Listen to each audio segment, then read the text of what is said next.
portanto, nós, cada vez que interferimos com as relações sociais que eles estão a estabelecer entre si, não é? Nós estamos a prejudicar a sua vivência normal, não é?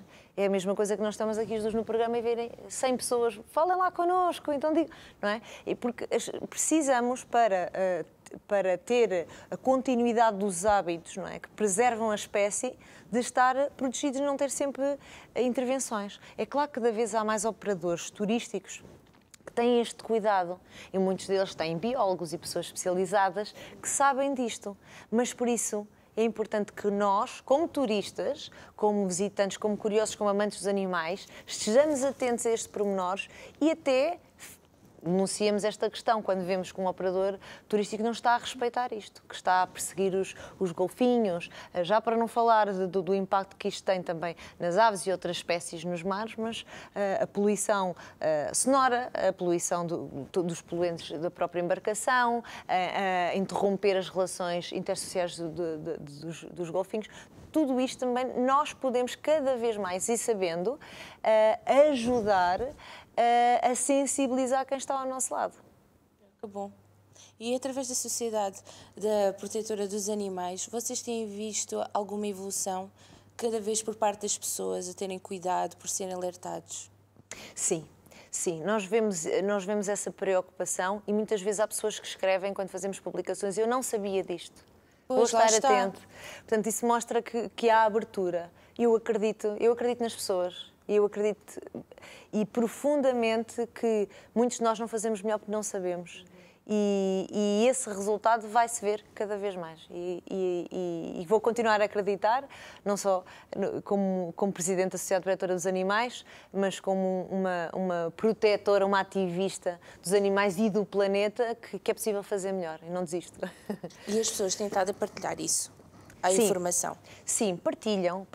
Quando podemos, fazemos publicações mais específicas sobre determinados temas, nomeadamente sobre, por exemplo, a questão que falámos no último programa, das alterações, das mudanças do tempo e as subidas de temperatura, como é que pode fazer, ajudar. Portanto, e as pessoas também partilham essa informação e é isso é que faz cada vez mais pessoas tenham acesso a ela, mas ainda há muito para fazer, porque esta informação não chega a todo lado, não é? Se calhar deveria haver... As redes sociais já tem sido uma grande ajuda. Sim, mas eu acho que deveria haver formação à população e mesmo nas próprias praias os municípios deviam investir numa informação motivadora, não é? E mais completa, para quando as pessoas chegassem a uma praia, tivessem nos placares, como há acerca das espécies existentes, quando nós temos ecossistemas, não é? Quando existem aquelas praias que já vêm com um rio, ainda existem pequenos ecossistemas, ou lagoas, etc. E muitas vezes os municípios têm demonstrado uma preocupação em explicar quais são as espécies existentes, descrevê-las um pouco melhor, mostrar imagens. Podiam fazê-lo também com questões relativas à poluição, ao comportamento de interação com as espécies animais, às dunas, não é? Em vez de pôr uma placa vermelha, uma cruz, não pode passar nas dunas. Porquê? Explicar, sim, sendo transparente. É importante, porque essa também é a função do Estado, dar essa informação. As associações são entidades privadas, fazem o trabalho que podem, não é? Mas é cada vez mais importante que os Estados se responsabilizem pela essa passagem de informação.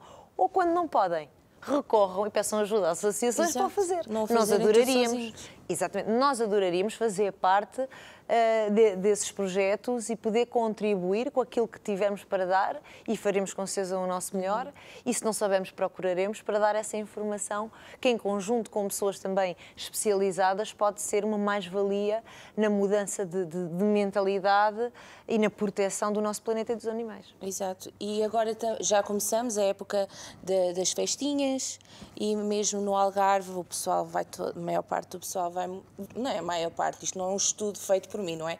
Mas muita gente vai até ao Algarve para pronto, de férias e participa nas festas, vão a bares e tudo mais, e aquilo é ao pé da praia. Então, copos de plástico, nem se vê. É verdade. Eu acho que, portanto, os copos plásticos também, dentro em breve, vão ser banidos destes estabelecimentos e, portanto, ainda bem, uma preocupação que vai deixar de existir, mas acima de tudo, o que acho que, como as palhinhas, não é? Que as pessoas têm que se tornar... Palhinhas já foram... Exatamente. Portanto, o que vai acontecer é vamos deixar de ter estes consumíveis que se deterioram, porque há um aspecto que os próprios plásticos não é só a questão da reciclagem, mas há materiais que com a erosão, com o uso, o desgaste, portanto, operações mecânicas de uso começam a partir-se e a libertar partículas, mas também com a erosão pelo tempo, com o desgaste normal, também o fazem e, portanto, nós achamos, não, mas eu reciclo, não, mas eu tenho isto aqui, mas também estamos a poluir de certa forma. Portanto, o ideal era não existirem e depois serem utilizados, portanto, alternativas, como, por exemplo, o bambu, para substituir estes Tenho estado a falar bastante desse material do bambu. E quando vai às festas, de férias e tudo mais, e vê esse tipo de más atitudes, não é? Qual é a sua reação?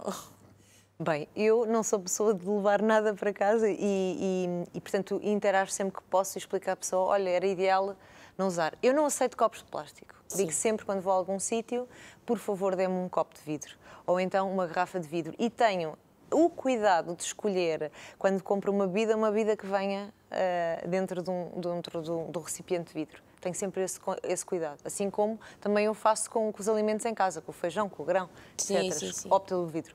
E, portanto, o que eu faço é tentar sensibilizar a pessoa quando veio. Às vezes o estado da nação não é o melhor para que possamos interagir. Mas eu apanho sempre muitas coisas de plástico quando vejo do chão e também já vi pessoas que começam a fazê-lo nas praias, que vêm embora e que vem alguém com menos consciência e que apanha. Também já algumas praias têm recipientes, por exemplo, para a separação do lixo, que eu acho fantástico, por exemplo, Carcavelos. E vê-se cada vez mais isso. Sim. E eu acho que começa a aparecer de mau tom e nem sequer ter. Até ao contrário. Mas onde passam e onde vejo um plástico eu trago. E acho que cada um de nós pode fazer isso. Não é o ideal para aquelas pessoas que os deitam ainda para o chão, mas o ser humano aprende muito com o exemplo. E não é com o mau exemplo, é com o bom exemplo. É ensinar para saber como se fazer e não criticar o que está mal feito. Portanto, eu acho que da forma que eu puder contribuir e a retirar os plásticos, os resíduos que encontrar, assim farei. Por exemplo, nós falamos do Ossado e aquelas praias muitas vezes têm resíduos pescadores que começam cada vez a ter mais cuidado, mas que precisam também de ser sensibilizados. Na minha opinião, deveria haver formação específica. Não é? Porque alguns deles sabem, mas por conforto e falta de preocupação continuam a enviar coisas para o mar.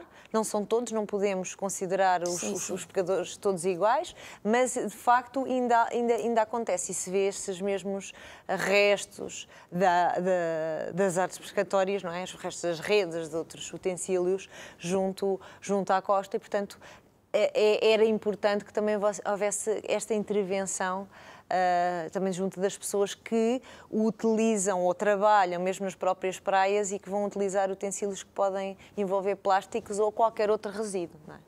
Como é que se tornou uma protetora dos animais? Eu acho que, acima de tudo, eu olhava para os animais e sentia que não havia muita diferença, que eles me entendiam. Então, eu acho que sou uma protetora de tudo. E acho que é o respeito à vida. Nem sempre é fácil, não é?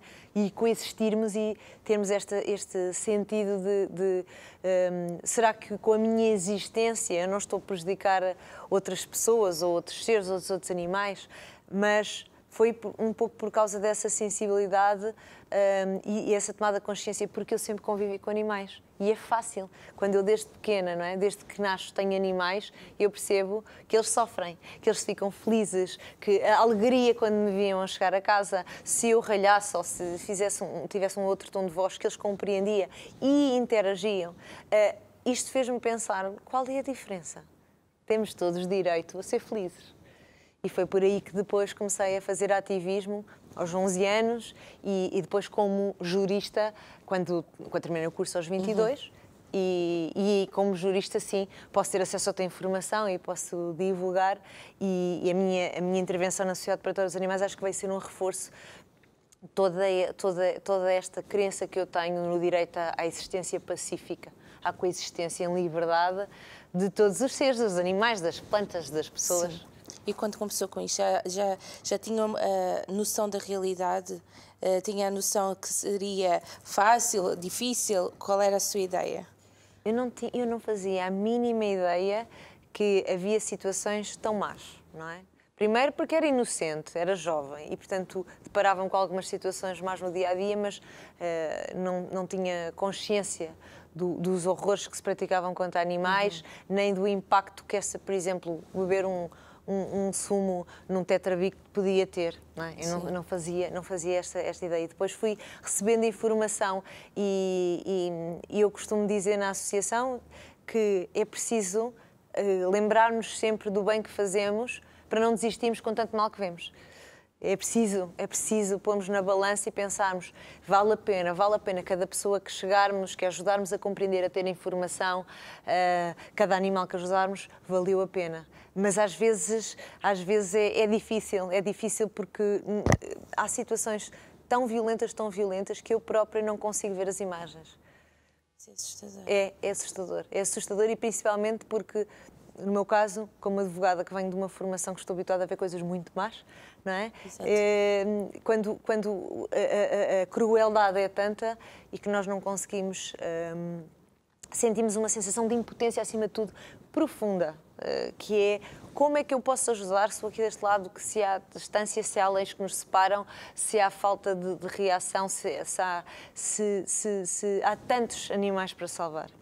E é um pouco pensarmos que vamos um caso cada vez. E acontece isto. Há situações, imaginemos que recebemos 4 ou 5 casos muito difíceis e eu digo na associação, vamos respirar, porque só vamos poder fazer um de cada vez e vamos ter que escolher. Mas por cada um que escolhemos, nós estamos a ajudar outro. Por isso é que é tão importante também o apoio que nos dão. O apoio dos nossos associados, que pagam a cota, o apoio das pessoas que divulgam as nossas notícias, as pessoas que vão aos nossos centros veterinários, que nos ajudam também a divulgar a informação, que fazem as denúncias, que nos dão mais elementos, e os voluntários que também dão um apoio com os seus saberes, que complementam a nossa atividade e que apoiam aquilo que nós estamos a fazer. Estamos quase a terminar. Qual é o alerta que quer deixar aqui lá para casa?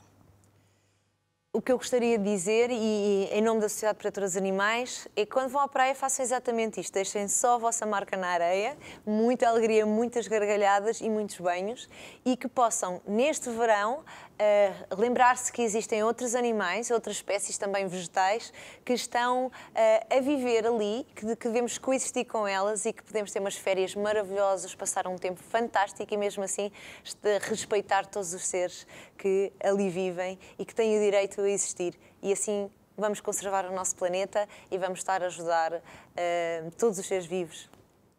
E deixar o nome das suas páginas e tudo mais. É verdade. Gostaríamos muito de receber a vossa visita na nossa página do Facebook, do Instagram, Sociedade Protetora dos Animais. Não tem nada que saber. E se quer ajudar-nos, apoiar-nos, tornando-se sócio, deixando um donativo, apoiando uma causa social ou apadrinhando um animal. Pode também conhecer os nossos amigos de 4 patas que estão para a adoção e fazer parte da nossa família, juntando-se como voluntário, como sócio, simplesmente divulgando as nossas notícias e comentando aquilo que sentir que pode dar para ajudar a nossa causa animal. E a Joana já passou por aqui, já teve alguns programas que alertou em relação mesmo à adoção dos animais, qual o animal a adquirir, não é? Para a pessoa, ter a ver com a idade e tudo mais. E isso pode encontrar através do nosso Facebook Conversa de Mulheres, pesquisar por Joana e aparece lá todos os programas e assim fica sempre dentro do assunto e pronto, tem a realidade em si, certo? Sim. Fantástico, exatamente. Ótimo. Então, qualquer informação, eu estarei ao dispor e a Sociedade Protetora dos Animais também.